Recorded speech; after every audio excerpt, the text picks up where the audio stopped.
जय श्री रामचरितमानस उत्तरकांड भाग 7। आप सर्वज्ञ तत्वज्ञानी माया रूप अंधकारથી પર શ્રેષ્ઠ બુદ્ધિવાળા સુશીલ સરળ આચરણવાળા જ્ઞાન વિજ્ઞાન તથા વૈરાગ્યના ધામ અને શ્રી રામચંદ્રના પરમ સેવક છો। આપને આ કાગડાનો દેહ શા કારણથી મળ્યો એવું ગરુડજી પૂછે છે। ત્યારે ગરુડજી કહે છે, હે તાત, તે સર્વ વૃત્તાંત મને સમજાવીને કહો। હે સ્વામી, આ સુંદર શ્રી રામચરિતમાનસ તમે આકાશમાં ગતિ કરનારાએ ક્યાંથી પ્રાપ્ત કર્યું તે મને આદરથી કહો। હે સ્વામી, મેં શિવજી પાસે એવું સાંભળ્યું છે કે મહાપ્રલયમાં પણ આપનો નાશ નથી થતો અને શંકરજી ક્યારેય અસત્ય વદે નહીં। આ પણ મારા મનમાં એક મોટો સંશય છે, કારણ કે હે નાથ, જગતમાં નાગ, મનુષ્ય, દેવતા આદિ કાળના કોળિયા બની ગયા છે। અસંખ્ય બ્રહ્માંડોનો નાશ કરનારા કાળ અનિવાર્ય છે। આવો ભયંકર આ કાળ પણ તમારી પાસે આવી શકતો નથી, તેનું કારણ શું છે? હે કૃપાળુ, આ બધું મને વિગત સાથે કહો। હે પરમાત્મા, આપના આશ્રમમાં આવતા જ મારો મોહ અને ભંગ તૂટી ગયો। હે નાથ, એનું શું કારણ છે એ પ્રેમપૂર્વક કહો।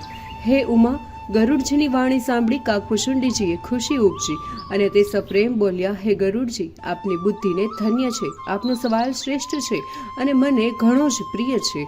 તમારો હેતભર્યો સુંદર સવાલ સાંભળીને મને અનેકો જન્મનું ભાન થયું।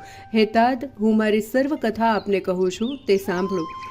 જપ, તપ, યજ્ઞ, સંયમ, દમ, વ્રત, દાન, વૈરાગ્ય, યોગ, વિજ્ઞાન આદિ એ સર્વનું ફળ શ્રી રામચંદ્રજીના ચરણમાં પ્રેમ થવો તે જ છે। તે કલ્યાણપ્રદ છે। આ શરીરથી મેં શ્રી રામચંદ્રજીની ભક્તિ પ્રાપ્ત કરી છે, એટલે આ દેહ પર મને અધિક પ્રેમ છે। જેનાથી પોતાનો કંઈક સ્વાર્થ સધાય તેના પર તો સર્વ કોઈને સ્નેહ હોય। હે સર્પોના દુશ્મન ગરુડજી, વેદના મતથી સત્પુરુષો એવી નીતિ કહે છે કે પોતાનું પરમ હિત જાણીને મહાનીજ હોય તેની સાથે પણ પ્રેમ કરવો જોઈએ। જીવનનો ખરો સ્વાર્થ એ છે કે મન, વચન, કર્મ અને વાણીથી શ્રી રામચંદ્રજીના ચરણમાં સ્નેહ રહેવો। આ શરીર પવિત્ર છે અને સુંદર છે, જે શરીરથી મેં રામચંદ્રજીની ભક્તિ પ્રાપ્ત કરી છે। જે રામચંદ્રજીથી વિમુખ છે તે ચાહે બ્રહ્માજી સમાન દેહ પ્રાપ્ત કરે તો પણ ચતુર વિદ્વાન તો તેના વખાણ નહીં જ કરે। હે સ્વામી, આ શરીરથી શ્રી રામચંદ્રજીની ભક્તિ મારા અંતરમાં ઉત્પન્ન થઈ છે અને આ માટે જ મને આ શરીર વધારે વહાલું છે। મારી ઈચ્છાથી કદાચ મૃત્યુ થાય તો પણ આ શરીરને હું નહીં છોડું, કારણ કે વેદોએ કહ્યું છે કે શરીર વિના ભજન થઈ શકતું નથી। પહેલાં મને પણ મોહ બહુ જ સતાવ્યો। રામચંદ્રજીના વિમુખ થવાથી હું ક્યારેય સુખીથી સૂતો નથી। અનેક જન્મોમાં મેં યોગ, જપ, તપ, યજ્ઞ અને દાન આદિ કર્મો ઘણા કર્યા। હે ગરુડજી, જગતની દરેક યોનિમાં મેં વારંવાર જન્મ લીધો। હે પક્ષીરાજ, સાંભળો, હવે હું મારા પૂર્વજન્મનું ચરિત્ર કહું છું। તે સાંભળીને શ્રી રામચંદ્રજી ભગવાનના ચરણમાં આપને વધારે હેત થશે અને સર્વ કલેશ વિઘ્નો મટી જશે। હે પરમાત્મા, પહેલા કલ્પમાં કળિયુગ નામે એક પાપની જળ સમાન યુગ હતો। તે કાળમાં પુરુષો અને સ્ત્રીઓ અધમ અને વેદના વિરોધી મન માન્યું કરતા હતા। તે કલયુગમાં હું અવધપુરીમાં એક શુદ્ર શરીર પામીને જન્મ થયો હતો। મન, વચન અને કર્મથી શિવજીનો ભક્ત હતો, પરંતુ અન્ય દેવતાઓનો નિંદક અને ભારે ઘમંડી હતો। શિવજી સિવાય હું કોઈને માનતો નહીં। ધનના ઘમંડમાં મગ્ન રહેતો અને હું બહુ જ બોલનારો હતો। મારી બુદ્ધિ તીવ્ર હતી અને હું ઘણો જ પાખંડી હતો। જો કે હું ત્યારે શ્રી રામચંદ્રજીની રાજધાનીમાં જ રહેતો હતો, તો પણ મેં તેના મહિમાને થોડો પણ ન જાણ્યો। અયોધ્યાપુરીનો પ્રભાવ હવે મેં જાણ્યો છે કે વેદ, શાસ્ત્ર અને પુરાણોએ એવું કહ્યું છે કે કોઈ ગમે તે જન્મમાં પણ અયોધ્યાપુરીમાં વાસ કરે તો તે અંતકાળે અવશ્ય રઘુવંશ શિરોમણી શ્રી રામચંદ્રજીનો ભક્ત થશે। કળીકાળમાં પાપોએ સર્વ પ્રકારે ધર્મને દબાવી દીધા। સદગુણોએ લુપ્ત થઈ ગયા અને પાખંડીઓએ પોતાની બુદ્ધિથી કલ્પના કરીને અનેક પંથ સ્થાપી દીધા હતા। બધાય લોકો મોહને વશ થઈ ગયા। લોભે સર્વ શુભ કર્મોને ગ્રસી લીધા। હે જ્ઞાનવાન ગરુડજી, હવે કળિયુગમાં કંઈક ધર્મ કહું છું, તે સાંભળો। કળિયુગમાં વર્ણ ધર્મ અને 4 આશ્રમ રહેતા નથી। સર્વ નરનારીઓ વેદોનો વિરોધ કરવામાં લાગ્યા રહે છે। બ્રાહ્મણો વેદોને વેચનારા અને રાજા પ્રજાનું ભક્ષણ કરનારા થાય છે। વેદની આજ્ઞા કોઈ માનતું નથી। જેને જે માર્ગ સારો લાગે છે તે જ માર્ગ પર જાય છે અને જે ડીંગ મારે છે તે જ મોટો પંડિત કહેવાય છે। જે દંભમાં આસક્ત રહે છે અને મિથ્યા ડોળ કરે છે તે જ સાધુ કહેવાય છે। કોઈ પણ યુક્તિથી પારકું ધન હણનારો બુદ્ધિમાન ગણાય છે। જે દંભે છે તે જ મોટી મોટી વાત કરે છે અને મોટો આચરણવાળો ગણાય છે. જે વાત વાતમાં જૂઠું બોલે છે અને જેને તેની મશ્કરી કરે છે તે જ કળિયુગમાં ગુણવાન લખાય છે. જે આચરણહીન છે, જે વેદના માર્ગે ચાલતો નથી, તે કળિયુગમાં મહાજ્ઞાની તથા વૈરાગી મનાય છે. જેને લાંબા લાંબા નખ અને લાંબી જટા હોય છે તેને જ મોટી તપસ્વી ગણાય છે. જે અમંગળ વેશ તથા અમંગળ ભૂષણો ધારણ કરે છે તે જ લક્ષ્ય અને અવલક્ષ્યને ગમે તે વસ્તુને આરોગ્ય છે તે જ યોગી ગણાય છે. કળિયુગના લોકો તેને સિદ્ધ યોગી જાણીને તેને પૂજે છે. જે બીજાનું અહિત કરનારો હોય છે, જે આચરણમાં બીજાને દુઃખી કરનારો હોય છે તે જ મોટા ગૌરવશાળી તરીકે વખણાય છે. જે મન વચન અને કર્મથી ખોટો હોય છે તે જ વક્તા હોય છે. હે સ્વામી, કળિયુગમાં દરેક પુરુષો અને સ્ત્રીઓને વશ થઈ મદારીના વાંદરાની જેમ તેને નચાવ્યા નાચે છે. શૂદ્રો હોય તે બ્રાહ્મણોને જ્ઞાન ઉપદેશ કરે છે અને ગળામાં જનોય ધારણ કરી અયોગ્ય દાન લે છે. સર્વ પુરુષો લંપટ, દુરાચારી, કામી, ક્રોધી હોય છે અને તે બધાય દેવો, બ્રાહ્મણો, સંત, સાધુ સમાજોના વિરોધી હોય છે. કુલટા સ્ત્રીઓ પોતાના રૂપવાન અને ગુણવાન પતિને છોડીને પરપુરુષના પડખામાં સેવનારી વ્યભિચારિણી હોય છે.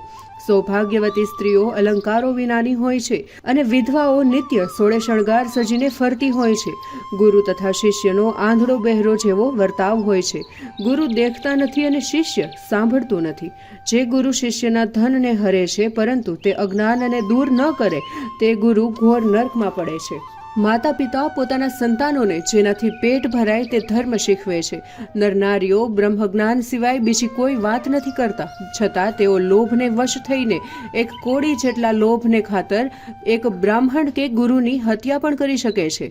શૂદ્રો હોય તે દ્વિજો સાથે વાદ વિવાદ કરે છે અને કહે છે કે અમે તમારા જેવા નથી, અમે શું તમારાથી કંઈ ઓછા છીએ? જે બ્રહ્મ જાણે છે તે જ શ્રેષ્ઠ ગણાય છે અને એમ કહીને તેઓ બ્રાહ્મણો સામે આંખો કાઢીને તેને દબડાવે છે. પરાઈ સ્ત્રીમાં લુપ્ત રહેનાર, છળ કપટ કહેવામાં કાબેલ અને મોહ મમતામાં લપટાયેલો તેની ગણતરી જ્ઞાનીમાં થાય છે. મેં કળિયુગનું આવું ચરિત્ર જોયું છે. એક રીતે જોતા કળિયુગના મનુષ્યો તેના અધમ આચરણોને લીધે જ નાશ પામ્યા છે, પરંતુ જેઓ સદાચાર પાળતા હોય છે તેઓનો પણ યુક્તિ પ્રયુક્તિથી નાશ થઈ જાય છે. તેઓ જાત જાતના તર્ક વિતર્ક કરીને તેને પ્રચાર અને પ્રસાર કરી વેદોની ભારોભાર નિંદા કરે છે. પરિણામે તેઓ અનેક કલ્પો સુધી જુદા જુદા નર્કમાં પડે છે. લોકોમાં તેલી પ્રજાતિ, ચાંડાલ, ભીલ, કોળી અને ભોય વગેરે નીચ વર્ણના હોય છે. તે પત્નીના મરણ પછી પણ પોતાની સંપત્તિ નાશ પામ્યા પછી પણ માથા મુંડાવી ભગવા પહેરી સંન્યાસી થાય છે. પછી તેઓ બ્રાહ્મણો પાસે પોતાની પૂજા કરાવડાવે છે. કળિયુગના બ્રાહ્મણો લોભી, કામી, અભણ, આચાર નહીં પાળનારા, મૂર્ખ તથા નીચ જાતિની સ્ત્રીઓ સાથે વ્યભિચાર કરનારા તેઓના સ્વામી હોય છે. કળિયુગના મોટા ભાગના મનુષ્યો વર્ણસંકર તેમજ સ્વચ્છંદી હોય છે. પાપ કરતા તેઓ અચકાતા નથી. પછી તે અધમ આચનારા ફળ સ્વરૂપે દુઃખ, ભય, શોક વેઠે છે અને પ્રિય વસ્તુના વિયોગથી વ્યાકુળ થાય છે. જે ભક્તિ માર્ગ છે તેના પર મોહને વશ થયેલા મનુષ્યો ચાલતા નથી અને અનેક પંથોની કલ્પના કરીને તે પંથનો રસ્તો પકડે છે. સંન્યાસીઓ જ્યાં ત્યાંથી માગી માગીને ધન એકત્રિત કરીને તેના ઘરને શણગારે છે. મોટા મોટા સુખ સગવડવાળા પોતાની માલિકીના આવાસો બંધાવે છે. આમ તેઓ રોગી જેમ વર્તે છે. તેમાંથી વૈરાગ્યનો છાંટો પણ હોતો નથી અને વિષયોમાં રચ્યા પચ્યા રહેવાથી તેઓની બુદ્ધિ વિકૃત થઈ ગઈ હોય છે. કળિયુગના ત્યાગી તપસ્વીઓ ધનવાન થઈ ગયા હોય છે અને ગૃહસ્થો નિર્ધન થઈ જાય છે. કળિયુગના આવા કૌતુક તો પાર વગરના છે, જે કહી પણ ન શકાય. જે પતિવ્રતા કુળવાન સ્ત્રીઓ હોય છે તેને પુરુષો હળધૂત કરીને ઘરમાંથી કાઢી મૂકે છે અને ઘરમાં રૂપાળી કામ કરવાવાળી દાસીને રાખે છે. પુત્રને જ્યાં સુધી પરણાવ્યો ન હોય ત્યાં સુધી માતા પિતાના અમાન્ય રહે છે, પરંતુ સ્ત્રીનું મોઢું જુએ છે ત્યાંથી જ સ્ત્રીનો થઈ માતા પિતાની અવગણના કરે છે. જ્યારથી સાસરિયા પ્રિય લાગવા લાગે છે ત્યારથી કુટુંબીઓ વેરી બની જાય છે. રાજાઓ પાપિષ્ટ બની જાય છે. તેઓમાં પણ ધર્મ નીતિ જેવું કંઈ જ નથી રહેતું. તેઓ વિના અપરાધે જ પ્રજાને દંડ કરવા લાગે છે. નીચ જાતિના હોવા છતાં ધનવાન પોતાને કુલીન કહેવડાવે છે. જનોય માત્ર બ્રાહ્મણોનું ચિહ્ન જ રહી ગયું છે અને ઉઘાડું શરીર તપસ્વીઓનું ચિહ્ન રહી ગયું છે. જે પુરાણો અને વેદોને નથી માનતા તેઓ કળિયુગમાં હરિભક્ત અને સાધુ કહેવાય છે. કવિઓ તો અસંખ્ય છે, પણ તેમને આશ્રય આપનારા ઉદાર પુરુષો જોવા નથી મળતા. ગુણોમાં દોષ જોનારા ડગલે ને પગલે દેખાશે, પણ ગુણીજનો કોઈને જોવા નહીં મળે. કળિયુગમાં અનાવૃષ્ટિને લીધે વારંવાર દુકાળ પડવાથી અન્ન વિનાના લોકો તડફડીને મરશે. હે પક્ષીરાજ ગરુડ, કળિયુગમાં કપટ, પાખંડ, દંભ, દ્વેષ, હઠ, મોહ, માન તથા કામ આદિ સમસ્ત સંસારમાં છવાઈ રહેલા છે. મનુષ્યો જપ, તપ, વ્રત અને દાન તામસી ભાવથી કરે છે. દેવતા પૃથ્વી પર વર્ષા નથી કરતા, પરિણામે ખેતરમાં વાવેલું ધાન્ય ઉગતું નથી. વાળ જ સ્ત્રીઓના શણગાર રૂપ દેખાય છે. અન્ય શણગારો દેહ પર જોવા નથી મળતા. સ્ત્રીઓ દરેક બાબતથી સદા અસંતુષ્ટ રહે છે. તેઓ અધિક મમતાવાળી અને ધનહીન હોવાને લીધે સદાય વ્યાકુળ રહે છે. તે મૂર્ખ સ્ત્રીઓ કળિયુગમાં સુખની ઈચ્છા કરતી હોય છે. ધર્મમાં સ્ત્રીઓને રાગ હોતો નથી. બુદ્ધિ અલ્પ અને તે પણ કઠોર હોય છે. સ્ત્રી કોમળ હોવી જોઈએ, છતાં તેનામાં કોમળતાનું નામ નિશાન નથી હોતું. મનુષ્યો અસાધ્ય રોગથી પીડાતા હોય છે. ભોગ કે સુખ ક્યાંય જોવા નથી મળતા. મનુષ્યો ખોટા દંભ કરીને જેનીને તેની સાથે વિરોધ કરતા હોય છે. જીવન માત્ર 5 કે 10 વર્ષનું ક્ષણિક હોય છે, છતાં અભિમાન એટલું બધું હોય છે કે જાણે તેઓ સદાય અમર રહેવાના છે. કળિયુગે ભલભલા મનુષ્યોની ભૂંડી દશા કરી નાખી. બહેન કે પુત્રી અંગે કોઈ વિચારતું નથી. લોકો અસંતોષી, અવિચારી હોય છે.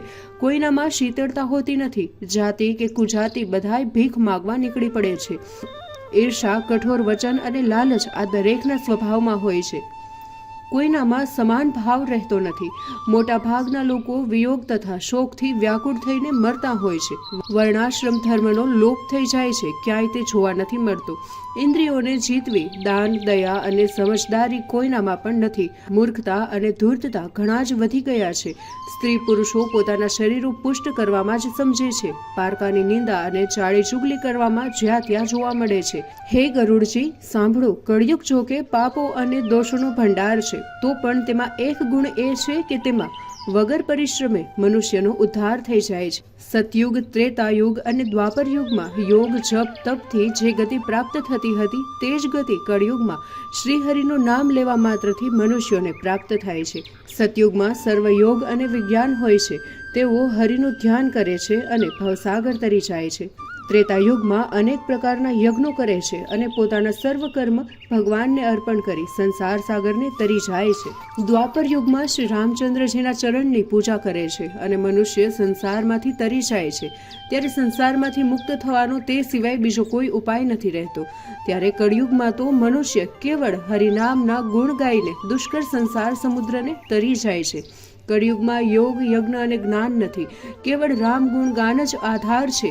માટે સર્વ આશ્રય ત્યજીને શ્રી રામચંદ્રજીનું ભજન કરે છે. તે જ પ્રેમપૂર્વક તેના ગુણ સમૂહોને ગાય છે. તે જ વિના પરિશ્રમે સંસાર તરી જાય છે. તેમાં સંદેહ રાખવા જેવું કંઈ જ નથી. રામ નામનો પ્રતાપ કળિયુગમાં પ્રત્યક્ષ જોવા મળે છે. જો મનુષ્ય વિશ્વાસ રાખે તો કળિયુગ સમાન બીજું કોઈ ઉત્તમ યુગ નથી. કારણ કે આ યુગમાં પ્રભુ શ્રી રામચંદ્રજીના નિર્મળ ગુણ સમૂહો ગાઈને મનુષ્ય સહેલાઈથી સંસાર તરી જાય છે. ધર્મના 4 ચરણો સર્વને વિદિત છે. આ 4માંથી કળિયુગમાં દાનરૂપી માત્ર એક જ ચરણ મુખ્ય છે. કારણ કે ગમે તે પ્રકારે અપાયેલું દાન કલ્યાણકારી નીવડે છે. શ્રી રામચંદ્રજીની માયાથી પ્રેરાઈને સર્વના અંતરમાં સર્વ યુગોમાં ધર્મો રહેલા છે. શુદ્ધ સત્વગુણ, સમતા, વિજ્ઞાન તથા સદા પ્રફુલ્લિત રહેવું તે સતયુગનો પ્રભાવ ગણાય છે. જેમાં સાત્વિક ગુણ અધિક, સામાન્ય રજોગુણ, કર્મમાં પ્રીતિ અને સર્વ પ્રકારે સુખ શાંતિ છે. ત્યારે આ ત્રેતાયુગનો પ્રભાવ ગણાય છે. જેમાં રજોગુણ વધારે, સત્વગુણ ઘણો જ ઓછો, સાધારણ તમોગુણ રહે છે અને મનમાં હર્ષ તથા ભય બંને હોય છે. તે દ્વાપર યુગનો પ્રભાવ ગણાય છે. તમોગુણ વધુ પ્રમાણમાં, રજોગુણ થોડા.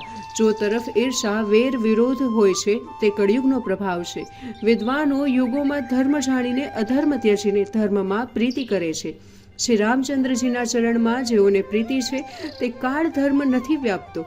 હે ગરુડજી, જેમ નટે કપટથી કરેલું ખેલનું રહસ્ય તે માયા તેના સાથીદારને વ્યાપતી નથી, તેને જરાય અસર કરતી નથી, તેમ શ્રીહરિની માયાને લીધે થયેલા દોષ ભગવાનના ભજન વિના દૂર નથી થતા. એવું મનમાં વિચારીને સર્વ કામનાઓ છોડી શ્રી રામચંદ્રજીનું ભજન કરવું જોઈએ. હે પક્ષીરાજ, આ કળિયુગમાં હું ઘણા વર્ષો સુધી અવધપુરીમાં રહ્યો.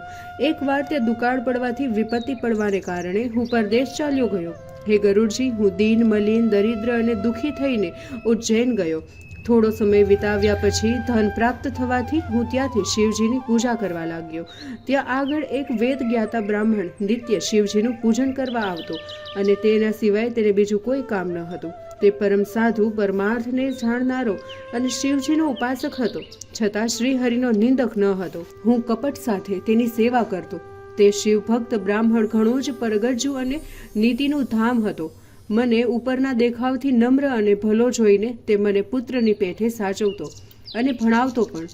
એક દિવસ તે ભલા બ્રાહ્મણે મને શિવજીનો મંત્ર આપ્યો. પછી હું શિવજીના શિવાલયમાં નિત્ય તે મંત્રનો જાપ કરતો, પણ મારું હૃદય અંતરથી ઘણું જ મલિન હતું. મારા હૃદયમાં દંભ અને અહંકાર વધારે પ્રમાણમાં હતો. હું દુષ્ટ, નીચ અને પાપ બુદ્ધિવાળો હતો. મોહવશ થઈને બીજા શ્રીહરિના ભક્તો અને બ્રાહ્મણોને જોતા જ મનમાં બળી જતો. પછી વિષ્ણુ ભગવાનનો દ્રોહ કરતો. તે ભલો બ્રાહ્મણ મારું આવું દ્વેષી આચરણ જોઈને બહુ જ દુઃખી થતો. તે મને જાત જાતના દૃષ્ટાંતો સંભળાવતો અને સમજાવવાની કોશિશ કરતો, પરંતુ હું સમજતો નહીં. ઉલટો મને ક્રોધ જ આવતો. એક દિવસ તે બ્રાહ્મણ, જે મારા ગુરુજી હતા, તેમને મને પાસે બોલાવીને શિખામણ આપી કે હે પુત્ર, શિવજીની પૂજાનું એક જ ફળ છે, શ્રી રામચંદ્રજીના ચરણમાં ભક્તિ હો. હે તાત, મહાદેવજી અને બ્રહ્માજી માત્ર શ્રી રામચંદ્રજીનું ભજન જ કરે છે, તો પછી પામર મનુષ્યની તો શું વાત જ કરવી. શિવજી અને બ્રહ્માજી જેમના ચરણના પ્રેમી છે, તેમની સાથે તું દ્રોહ કરી રહ્યો છે, તેમની નિંદા કરી. હે ભાગ્યહીન, તું સુખની ઈચ્છા કેવી રીતે કરી શકે? બ્રાહ્મણે શિવજીને શ્રીહરિના સેવક કહ્યા તે જાણીને મારું હૃદય કકડી ઉઠ્યું, અંદરખાને સળગી ઉઠ્યું. એક તો હું અધમ જાતિનો હતો, તેમાં પણ વળી વિદ્યા મળવાથી જેમ દૂધ પીવાથી સાપ ભલાઈ કરવાને બદલે બુરાઈ કરે છે, ઉલટું દુષ્ટ બને છે, તેવો હું અધમ બન્યો. અભિમાની, કુટિલ અને ભાગ્યહીન તથા અધમ જાતિનો હું હવે નિરંતર ગુરુનો દ્રોહ કરવા લાગ્યો.